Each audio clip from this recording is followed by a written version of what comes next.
My next guest says unwinding the blue wave trade has become a tailwind for the stock market, especially in technology stocks. He is Scott Garliss, the editor of the Stansberry Newswire, and he joins me now. Hey, Scott. Hey, Hey, so how did we get to the blue wave trade to begin with? so we got to the blue wave trade because of some of the hype going into the election. One of the big stories in media started to run with in the last month was Democrats sweeping not only the White House, but also the Senate in a big way while they maintained control of the House. There was even discussion of their presence in the House or majority in the House expanding. So the concern was that if they did take over the Senate, they would be able to pass through a lot more of the legislation they wanted to get done. The concern there was we would see taxes go up.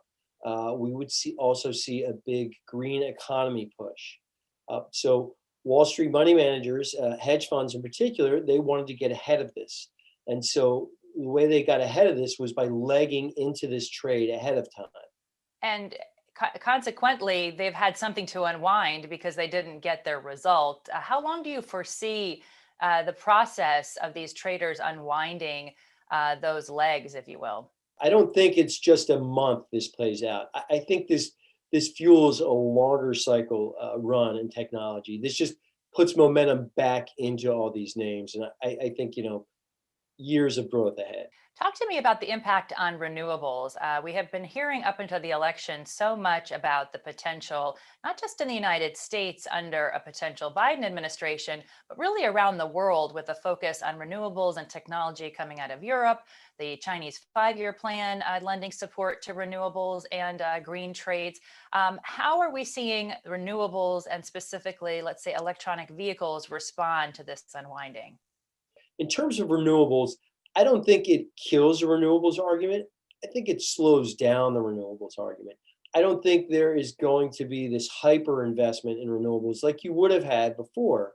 The question will be what happens in 2 years when the midterm elections come up. Do we see a switch back to more Republican? Do we keep, maybe a gridlock situation, or do we go much more democratically? That'll be a big determinant. Renewables, I think ultimately that is where we're headed down the road.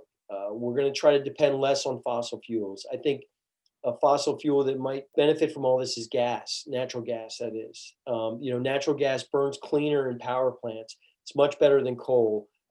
Figure out how to get natural gas to burn in cars. We have an abundant supply of nat gas. I want to say, I think we have the biggest supply of natural gas in the world. Yeah, yeah. But And it's the reason ultimately, we're energy companies. independent. Yeah, What's absolutely. that? Yes, yes, energy independence, and we want to keep that. But ultimately, I think things are important too. Like Tesla, Nikola, you might see some hiccups there, but eventually they're going to come back. People like GM, Ford, they are going after the renewable or the electronically powered car market for a reason because that's where things are headed.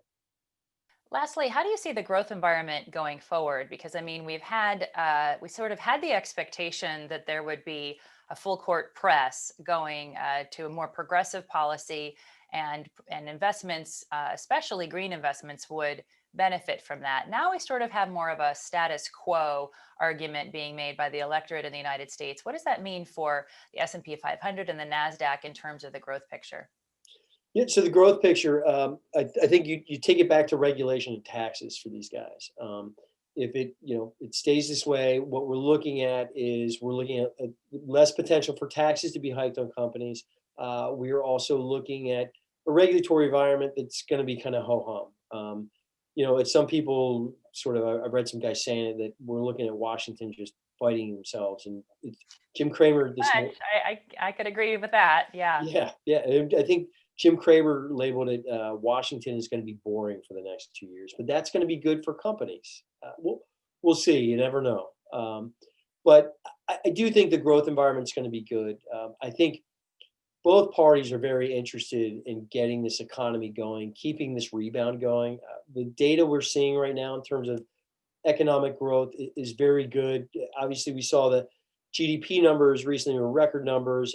We're seeing manufacturing data coming out of the Institute for Supply Management and Market that is very strong. And also, Mitch McConnell said one of the first priorities of the Senate when they get back is to, Stimulus. yeah, Yeah. stimulus. So Yeah. I think the growth outlook's very good. All right. Scott Garliss from the Stansberry Newswire. Thanks for joining us. We appreciate your time. Thanks for having me. You can also find us on YouTube, Instagram, LinkedIn, and Twitter. Thanks for watching. I'm Jessica Stone.